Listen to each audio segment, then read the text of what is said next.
સુરતથી સમાચાર સામે આવી રહ્યા છે। સુરતમાં ગેરકાયદેસર બાંધકામોની ભલામણો વાયરલ। નામો સાથેની યાદી સોશિયલ મીડિયામાં વાયરલ થઈ છે। રાજકીય નેતાનું ભલામણમાં નામ સાથેની યાદી વાયરલ થઈ। આ યાદીની સત્યતાની પુષ્ટિ કેટીવી ન્યૂઝ કરતું નથી। ગેરકાયદેસર બાંધકામોને લઈ અધિકારીઓ સામે હવે અનેક સવાલો ઊભા થઈ રહ્યા છે। જોકે હાલ રાજકીય નેતાઓના ભલામણના નામ સાથેની યાદી વાયરલ થઈ છે। અનેક અધિકારીઓ સામે સવાલો ઊભા થયા છે।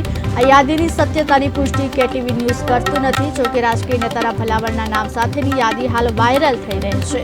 નામો સાથેની યાદી સોશિયલ મીડિયામાં વાયરલ થઈ છે। ગેરકાયદેસર બાંધકામોને લઈ અધિકારીઓ સામે અનેક સવાલો ઊભા થયા છે। घटना बाद सूरत मनपाનું તંત્ર સફાળું જાગ્યું છે।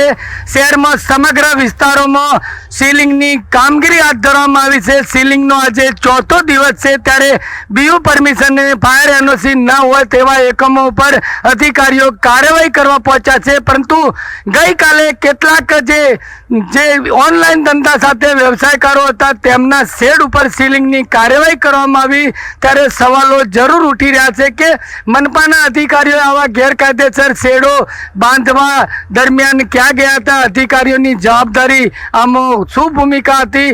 કયા અધિકારીઓએ આવા શેડો બાંધવાની મંજૂરી આપી અને હવે નોબત આવી છે સીલ મારવાની?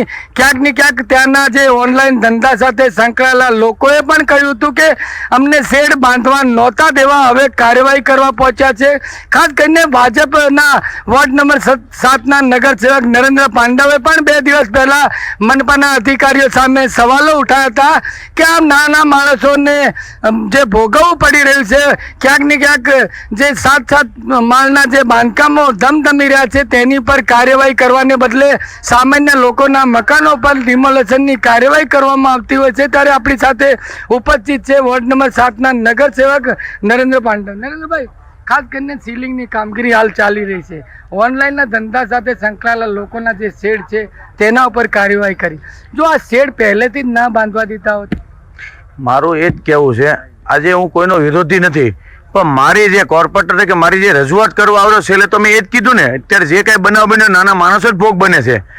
જ્યારે તમે શેર બનતા હોય ત્યારે જે અધિકારીની ફરજમાં આવતું હોય તો જ્યારે તમે સ્ટોપ કરી દીધા તો પરિસ્થિતિ હોતે નહીં। આ તો ઠીક છે, રાજકોટમાં બનાવ બન્યો એટલે આ પરિસ્થિતિ આવી, હજી રાજકોટમાં બનાવ ના બન્યો તો એ ચાલુ જ હટે ને। એટલે મારે હજી કમિશનરશ્રીને રજૂઆત એવી છે કે જે નાના ઉદ્યોગો છે એ અત્યારે હેરાન થઈ રહ્યા છે, એ જે હેરાન થઈ રહ્યા છે એ આપણા અધિકારીના પ્રતાપે થઈ રહ્યા છે। જે અધિકારીની ફરજ આવે એની ઉપર કાયદેસર પગલાં ભરો ને, હજી જો અધિકારી પર પગલાં નહીં ભરશો તો જે ભવિષ્યમાં બી નાના માણસોને જ ભોગ બનશે। આપ લાઇટ અને ફાયરના ઉપાધ્યક્ષ છો, હજી પણ કેટલીક હોસ્પિટલો ફાયર સેફટીનો અભાવ જોવા મળી રહ્યો છે। તક્ષશિલાની ઘટના બાદ પણ તંત્ર હજી સુધરવાનું નામ નથી લીધું। ક્યાંક ને ક્યાંક ફાયર અધિકારીઓને સંપર્ક કરવા છતાં ફાયર અધિકારીઓ હજી ત્યાં વિઝિટ નથી કરી, ચકાસણી નથી કરી। આવી બેદરકારી ક્યાં સુધી ચાલશે?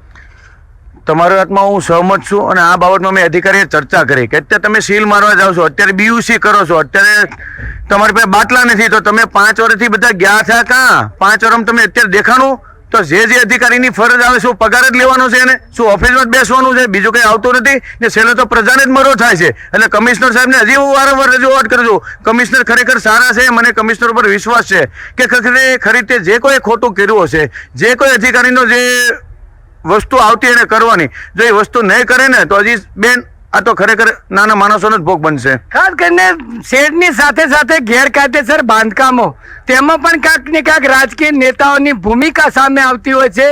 એક સોશિયલ મીડિયામાં એક યાદી વાયરલ થઈ છે, તેમાં રાજકીય નેતાઓના નામો સામે આવી રહ્યા છે। જો આ રાજકીય નેતાઓના નામો ચોક્કસ સત્ય હોય તો ક્યાંક ને ક્યાંક રાજકોટ જેવી ઘટનાઓ રોકવાનું કે અટકવાનું નામ નહીં લે। ક્યાંક ને ક્યાંક જે સોશિયલ મીડિયામાં જે લિસ્ટ વાયરલ થયું છે તેમાં રાજકીય નેતાઓના નામો સામે આવી રહ્યા છે। કેટીવી ન્યૂઝ આ વાયરલ યાદીની પુષ્ટિ નથી કરી રહ્યું, પરંતુ જો સત્ય હોય તો ક્યાંક ને ક્યાંક રાજકોટ જેવી ઘટનાઓનું પુનરાવર્તન થઈ શકે છે। નરેન્દ્રભાઈ, ખાસ કરીને એક યાદી વાયરલ થઈ છે તેમાં રાજકીય નેતાઓના નામ આવે છે ભલામણો।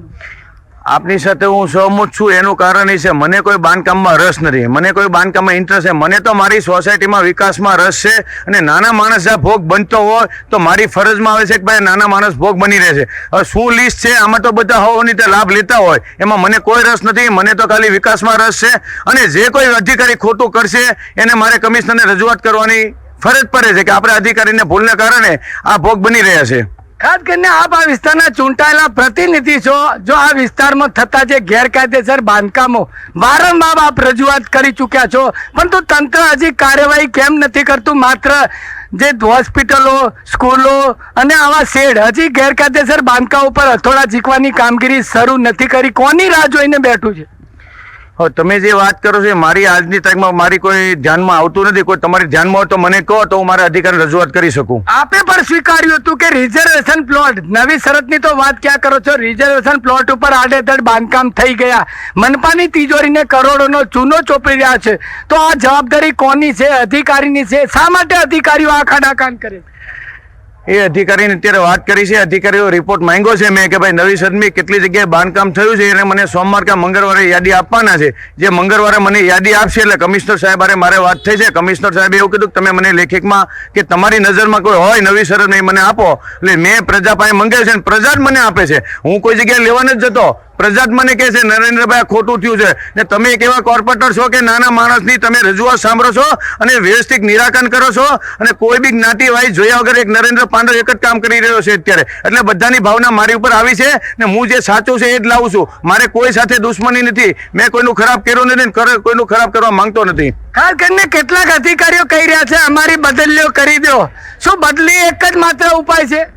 હા, મને કીધું અધિકારી બદલી કરો. મેં કે શું કામ ભાઈ બદલી કરવાની? બદલી કરો એ મારું કામ નથી. મારું તો જે તમે ખોટું કરેલું છે એનો હું જવાબ માંગુ છું ને એનો જવાબ માંગુ છું. હું કમિશનર સાહેબને કહેવાનો જ છું. એ મારી ફરજ છે. બદલી કરવી મારી ફરજ નથી. એક આસિસ્ટન્ટ ઇજનેર કતારગામ ઝોનના જેઓ નરેન્દ્ર પાંડવને કહી રહ્યા હતા કે મારી બદલી કરી દો સાહેબ, મારે અહીંથી બીજા અન્યત્ર જવું છે, પરંતુ એ જ અધિકારીએ તેમના જ કાર્યક્ષેત્રમાં રિઝર્વેશન જમીનો નથી છોડી, રિઝર્વેશન પ્લોટો ઉપર બાંધકામ કર્યા છે અને હવે એમના પગ તળે રેલો આવી રહ્યો છે. ત્યારે કોર્પોરેટરને કહી રહ્યા છે કે મારી બદલી કરી દો. આવા અધિકારીઓની સામે શિક્ષાત્મક પગલાં શું ભરાવા જોઈએ?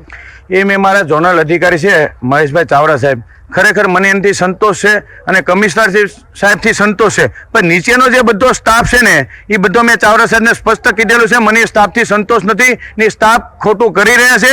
એ મેં મારા ઝોનલ અધિકારી છે મહેશભાઈ ચાવડા સાહેબ, ખરેખર મને એનાથી સંતોષ છે અને કમિશનર સાહેબથી સંતોષ છે. પણ નીચેનો જે બધો સ્ટાફ છે ને એ બધો મેં ચાવડા સાહેબને સ્પષ્ટ કીધેલું છે. મને એ સ્ટાફથી સંતોષ નથી ને સ્ટાફ ખોટું કરી રહ્યા છે. એ સ્ટાફ ખોટું કરવાને કારણે આજે મારી પ્રજા રોડ ઉપર આવી છે. તો ખરેખર હજી મારી વિનંતી છે કે તમે સ્ટાફ ઉપર તાત્કાલિક પગલાં લો ને નાના માણસને બહાર કાઢો ને કાં મરી જશે બધા.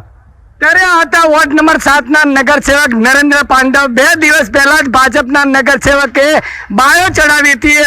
ભ્રષ્ટાચાર અને ગેરકાયદેસર બાંધકામો મામલે મનપા કમિશનરને પણ રજૂઆત કરી છે. ત્યારે આગામી સમયમાં જોવું એ રહ્યું. હાલ તો રાજકોટની ઘટના બાદ તંત્ર દોડતું થયું છે અને આવા શેડો અને હોસ્પિટલો ઉપર કાર્યવાહી કરી રહ્યું છે, પરંતુ હવે બીજા રાઉન્ડમાં ગેરકાયદેસર બાંધકામનો વારો આવી શકે છે. કોર્પોરેટરે ખુદ અધિકારીઓ સામે સવાલો ઉઠાવ્યા છે. કેટલાક ભ્રષ્ટ અધિકારીઓ પણ કોર્પોરેટરને બદલીની જે માંગ કરવામાં આવી છે, પરંતુ અધિકારીએ જે પોતાના વિસ્તારમાં થયેલા જે બાંધકામો છે, કાળા કરતૂતો છે, તેનો ભાંડો ફૂટી રહ્યો છે. ત્યારે ક્યાંક ને ક્યાંક સુરત મનપામાં હજી બીજો રાઉન્ડ ગેરકાયદેસર બાંધકામો ઉપર થવાઈ આવે તો નવાઈ નહીં. કેમેરામેન આરિફ સાથે Baldev Desai, KTV news Gujarati, Surat. Game ઝોનમાં અગ્નિકાંડની ઘટના બાદ સુરત મનપાનું તંત્ર સફાળું જાગ્યું છે. શહેરમાં સમગ્ર વિસ્તારોમાં સીલિંગની કામ